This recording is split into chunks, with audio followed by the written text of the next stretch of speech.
This is Rahul, your pharmacist. Now, today we discuss about our new topic, that is paracetamol. The drug is paracetamol. We further move to discussing about drugs and their uses. So today drug is paracetamol. आज हम जानेंगे कि paracetamol है क्या, इससे कितने doses में आता है, इसके कितने डोजेज फॉर्म्स आते हैं, सिरप में आता है, सस्पेंशन में आता है, टैबलेट्स में आता है, पैरेंटल्स में आता है। हम इन सारी चीज़ों के बारे में फर्दर आज जानेंगे।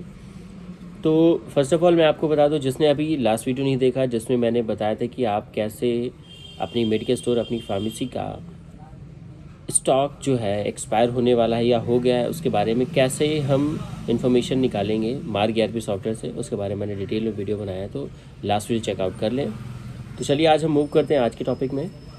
तो आज का टॉपिक है पैरासीटामोल। पैरासीटामोल है क्या? फर्स्ट ऑफ ऑल हम पहले ये जान लेते हैं पैरासीटामोल है क्या। पैरासीटामोल एक एलोपैथिक ड्रग है, एक एलोपैथिक दवा है जो पायरोजेंस फीवर को ख़त्म करने का काम आती है, और भी इसके कई सारे यूजेस हैं। एज एनाल्जेसिक भी है, एंटीपायरेटिक भी है, एंटी इन्फ्लेमेटरी भी है, थोड़े बहुत नॉर्मल पेन्स को भी ख़त्म करती है। इसका केमिकल स्ट्रक्चर आपको राइट साइड कॉर्नर पे वीडियो पे दिख जाएगा। और पैरासीटामोल आजकल हम लोग बहुत ज़्यादा हैवी यूजेस करने लगे हैं। हमेशा से ये OTC मेडिसिन की कैटेगरी में रहा है। ओवर द काउंटर आपको कहीं पे भी अवेलेबल हो जाएगा बिना किसी प्रिस्क्रिप्शन के, लेकिन ड्रग को ड्रग के तरीके से यूज़ करना चाहिए, मैं आपको सलाह ये दूंगा। तो इसे वैसे यूज़ करें जैसे अदर दवाओं को यूज़ करते हैं। जब आपको प्रॉब्लम है तब आप लें, उसके बाद जब आप ठीक हो जाते हैं तो इसे अवॉइड करें, इसे बंद करें, इसका डोज कम करें। तो चलिए इसके यूज़र्स के बारे में जान लेते हैं।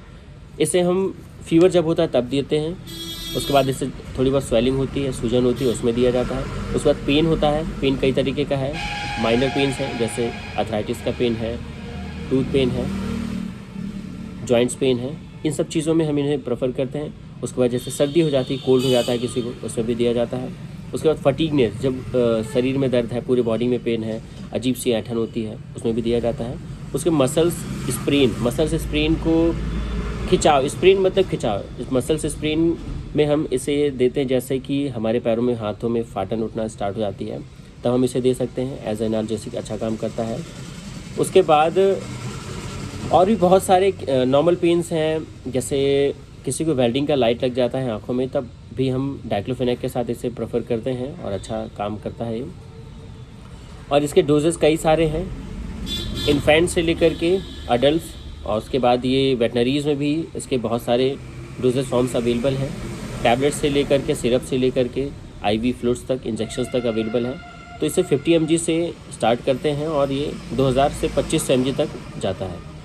हम लोग ह्यूमंस में जो है 50 mg, 100 mg, 160 mg, 200 mg, 250 mg, 325 mg, उसके बाद 500 mg, 650 mg, इन सारी डोजेस फॉर्म में अवेलेबल है। उसके बाद वेटनरीज़ में 1000, फिर 1500 mg, 2000 mg, 2500 mg, इन डोजेस फॉर्म में अवेलेबल है। और पेरेंटल्स में 100 mg में अवेलेबल है। तो इसे कई सारे डोजेस हैं और कई बार डिपेंड करता है डॉक्टर इसे क्या डोज दे रहा है। तो ज़रूरी नहीं कि उसे 50, 100, 500, 650 के अबव ही दे। अगर उससे ज़्यादा प्रॉब्लम है तो इसकी डोजेस ऊपर नीचे करी भी जाती है, वो तो डॉक्टर अपने हिसाब से खुद ही कैलकुलेट करता है। उसके बाद हम डिस्कस कर लेते हैं डोजेस फॉर्म। डोजेस फॉर्म मतलब ये कितने तरीके से ये दवा अवेलेबल है मार्केट में।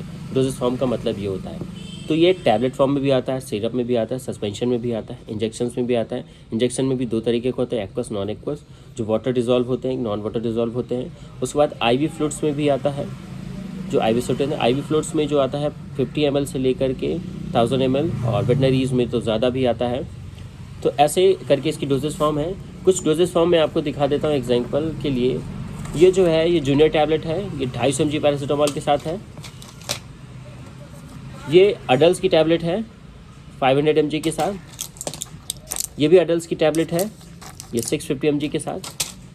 और ये मिफेनेमिक एसिड के साथ है, पैरासीटामोल है, ये 125 mg के साथ है, 50 mg मिफेनेमिक एसिड।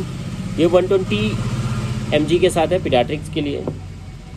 ये भी पीडियाट्रिक्स के लिए 250 mg के साथ। ऐसे कई सारे हैं डोजेस फॉर्म जो अवेलेबल हैं, और इसमें बहुत सारे सस्पेंशन हैं सिरप्स में, और बहुत सारे सिरप भी आते हैं, सस्पेंशन भी आते हैं, और भी कई सारे ड्रग के साथ, जैसे किसी एंटीबायोटिक्स के साथ अगर हम मिक्सअप करके देते हैं तो उसमें भी ये एज ए सस्पेंशन फॉर्म में आता है। तो आज हमने जाना कि पैरासीटामोल के क्या यूजेस हैं, और एक चीज़ मैं आपको और बताना चाहूँगा कि आजकल के लाइफ में हम ओटीसी मेडिसिन के तौर पे इसे हम डेली टू डे लाइफ में बहुत ज़्यादा हैवी यूजेस कर रहे हैं इसका, पैरासीटामोल का। पैरासीटामोल आपकी किडनीज़ को ख़राब कर देता है। मैं आपको पहले ये बता दूं कि पैरासीटामोल की किडनी हमारी ख़राब होने के चांसेस ज़्यादा होते हैं अगर आप ज़्यादा यूज़ कर रहे हैं तो मैं आपसे सलाह यही दूंगा कि आप कभी भी दवा लेनी है तो किसी फार्मासिस्ट या फिर किसी डॉक्टर के सलाह से ही खाएं। खुद से कोई दवा ना लें, क्योंकि दवा के जितने भी अच्छी यूजेस हैं उसके उतने ही साइड इफ़ेक्ट्स भी होते हैं। और पैरासीटामोल का डोज आजकल हम लोग 650 mg ईज़िली प्रेफर कर देते हैं, जो कि नहीं करना चाहिए। अगर आपको यूज़र्स के हिसाब से अगर ज़्यादा फीवर है तब उसे 650 mg देना चाहिए, 1000 mg देना चाहिए। लेकिन आजकल जनरली सभी लोग इस अपने मन से खाना स्टार्ट कर देते हैं, तो हमें थोड़ा सा ही चीज़ें अवॉइड करनी चाहिए।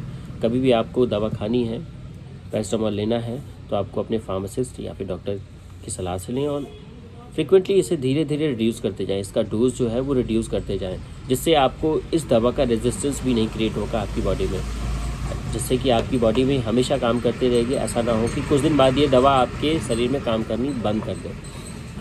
तो आज की वीडियो में मैंने बहुत कुछ बताया। आई होप आपको समझ में आया होगा कि पैरासीटामोल है क्या, इसे कैसे यूज़ करना चाहिए, कितने डोजेस फॉर्म में आता है और कैसे यूज़ करना चाहिए, कैसे नहीं यूज़ करना चाहिए, तो आपको समझ में आया होगा। तो चलिए मिलते हैं नेक्स्ट वीडियो में नए टॉपिक के साथ। तब तक के लिए टेक केयर, बाय बाय।